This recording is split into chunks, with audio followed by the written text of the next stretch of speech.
Hi, I hope everybody had a great Mother's Day weekend. I just wanted to do a quick follow-up video. I had an appointment with my geneticist last week and it went well. I had learned a few things before that appointment. I learned that I had had two variants of unknown significance, and I talked about those in two other videos, or one other video. And they are the COL6A3 and the WASHC5 mutations. And so I did a little research on those beforehand just to get an idea of what questions I might want to ask my geneticist. And in the process, I actually joined those two support groups. I'm a big fan of Facebook support groups. And just to get an idea of whether the symptoms that people in those groups were having are similar to my own. And I actually found out in the process that somebody in the same periodic paralysis support group as me, that we've actually chat before and kind of swapped notes on our symptoms because we have really similar symptoms and similar triggers, is actually in one of those support groups. She's in the hereditary spastic paraplegia support group. And so it was really funny and kind of nice to have a familiar face in a support group. When you get into kind of the more rare stuff, it's interesting to like run across the same people, and it's kind of like encouraging because like then maybe there's a connection. I don't know. But we both have very similar questions about, what our variants of unknown significance and what our symptoms could mean. So I thought that was really interesting. Also in that process, I did some more research on hereditary spastic paraplegia, and my understanding contractions, like muscle contractions and joint contractions are like a big part of that presentation typically. I don't know that I have ever experienced those. I do have a tendency to walk on my toes. I've always been that way, and so I don't know if maybe there's a muscle contracture that's playing into that. I'm not sure. And I have had really horrific Charlie horses in the past, but again, I don't know that that's the same. And so I don't know, I'm just kind of scratching my head about that one. And but both me and this other person that's in the periodic paralysis support group both have episodic weakness, meaning that it comes and goes and we kind of return to a baseline of normal muscle function, and we have like specific triggers. So I thought that was really interesting. And then in the research in learning more about hereditary spastic paraplegia, I also learned that one of the genes, the KCNA2 gene, one of those genes has a mutation that can cause hereditary spastic paraplegia, and the same gene is actually a known gene, if I'm not mistaken, in periodic paralysis. And I'm no geneticist. I know that genetics is really complicated and you can have really variable symptoms, like for people even in the same family having different symptoms for the same condition. So I know it gets really complicated, but I just thought that was so interesting that this gene, the KCNA2 gene mutation, is known to cause both hereditary spastic paraplegia and periodic paralysis.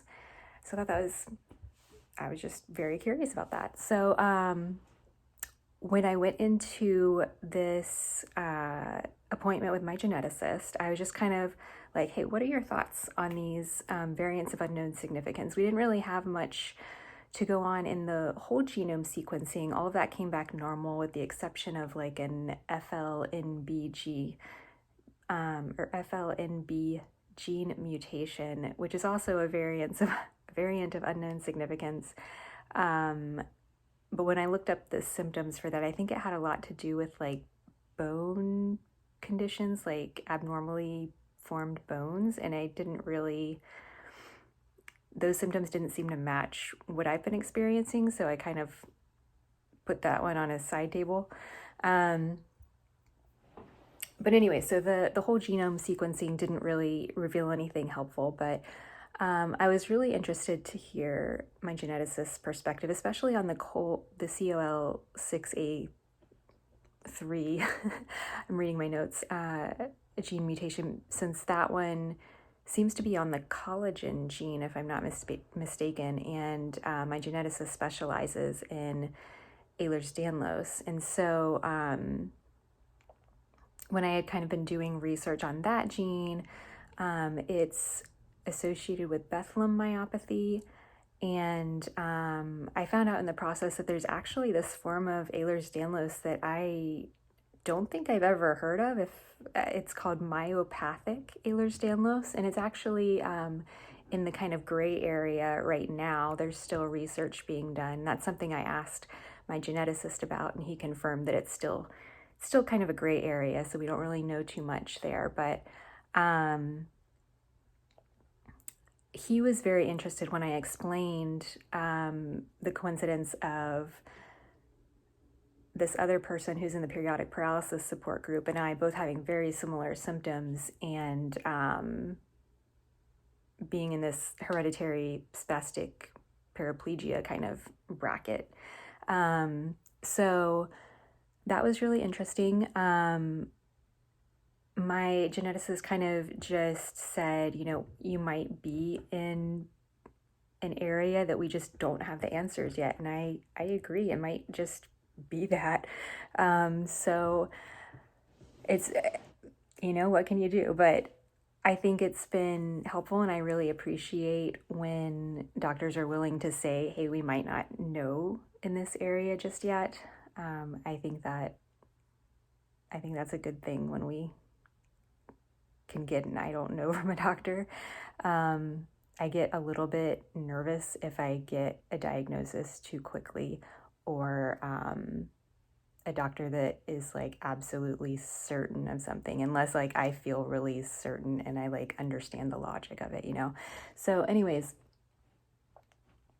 I asked my geneticist, I'm like, hey, so I might be in this gray area. Is there anything that I can do to help researchers and like doctors and patients like kind of learn more about these variants of unknown significance? And he explained that actually the genetic test results that we get, those variants of unknown significance, are sent to a company called GeneMatcher, GeneMatcher. And that company is responsible for, like, if they find variants of unknown significance with two patients that have like the same symptoms, then they can reach out to the geneticist or the doctors and get in contact with those patients to see if further research can be done or further testing can be done to maybe classify those variants of unknown significance. So I was pretty stoked to find out that that's already part of the process. So that was really cool to learn. So if you decide to undergo genetic testing, or if you've already had genetic testing and you don't know, like if you have variants of unknown significance and you don't know where those are going, it might be worth asking your geneticist, like, hey, like, what's happening with these VUSs? Are they going to another company that's doing research in that area? And you might be surprised when you find out. I also had reached out to my neuromuscular specialist to get his thoughts on those two variants of unknown significance. And he is, in my understanding, not a geneticist and does not specialize in that area, but he basically said the same thing. There's a lot of uncertainty around those variants of unknown significance. There's not a lot of research done for those variants, so we don't really know. He suggested that I could go see the specialists in the area of genomics at this particular hospital network, and I could also pursue the family genetic testing through Invitae, which Invitae, Invitae, Invitae, is the genetics company that did the testing for the muscular dystrophies, and that's where those two VUSs came up. The reason that I had reached out partly to the neuromuscular specialist was to find out if, because I had this VUS that could maybe point towards Bethlem myopathy, if that would be, if that would make me eligible to have access to the MDA clinic. And he said, unfortunately not, because it's very limited. You have to have like proven genetics and a firm diagnosis, I guess, before you can access the MDA clinic. But he did suggest, going in the direction of genomics or further family testing to figure out if other people who are symptomatic in my family may also have those same VUSs, and if maybe that could help in the classification of them. So, or at least I think that's the direction that he's thinking, from what I've read. So that was really helpful, and I think I am going to meet with somebody in that genomics area, and I have reached out to my geneticist to see, like, if somebody in my family wanted to go ahead and find out if they had those variants of unknown significance, then how would they go about doing that, whether they would need to schedule an appointment through him or go directly through Invitae. Excuse me. So those questions are kind of out there and pending. Excuse me. And I'm curious, to see what somebody else, another person in the genetics field, to get their thoughts, because kind of my understanding is that different geneticists have different specialties and special areas of interest. So I think it would be really cool just to get one other person's point of view. I don't want to belabor it and keep trying to dig if I won't necessarily get an answer. And if it's just a matter of,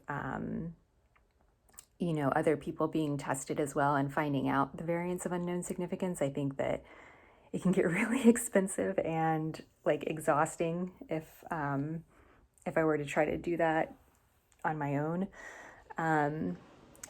But I also think that maybe this appointment with the periodic paralysis specialist that I have coming up in June will be also really helpful. And I'm interested to get her thoughts as well.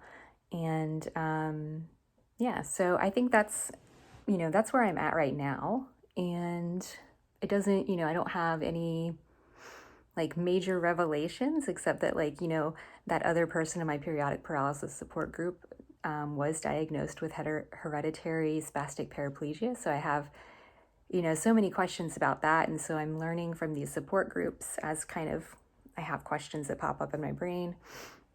And I'm just kind of doing research here and there to see what information is out there. But yeah, so that is my update for now. If you have any thoughts, or if you've been through a similar experience, I would love to hear from you. And thanks for listening. I am hoping to put out another video this week. And yeah, so I hope to see you guys soon, and thanks for watching. Bye. So I remembered something that was really important that got brought up during that geneticist appointment that I just wanted to add in here. I did ask the geneticist whether retinal symptoms are a common symptom of Ehlers-Danlos, since he is a Ehlers-Danlos specialist. And the reason I asked that was because I've had retinal holes, I've had retinal degeneration, and I've had vitreous detachment. And because of that, when it first was discovered, they said that I immediately needed to have treatment for it, like laser treatment, so that it would not become a retinal detachment. And I've had a couple of retinal specialists suggest that I might have multiple sclerosis, but because my MRIs keep coming back normal, we can't, that's not the diagnosis that I have.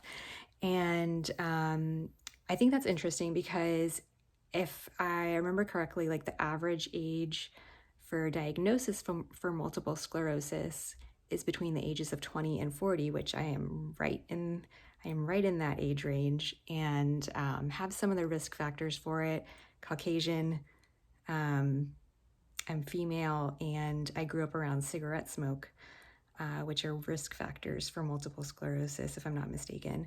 But that was, I was convinced at the very beginning of all this that I had multiple sclerosis.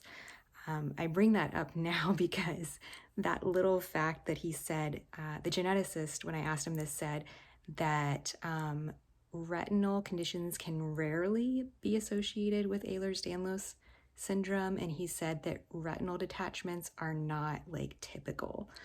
And so I still have multiple sclerosis, like in the back of my head, as a possibility. So I just wanted to mention that here. I also wanted to mention that I did reach out to one of the researchers.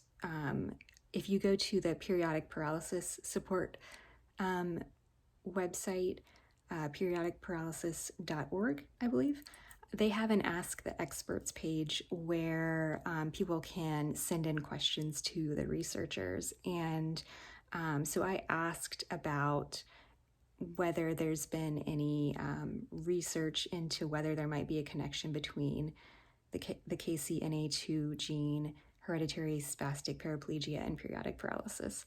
So just wanted to mention that here. Just wanted to mention that multiple sclerosis is still kind of like on my radar.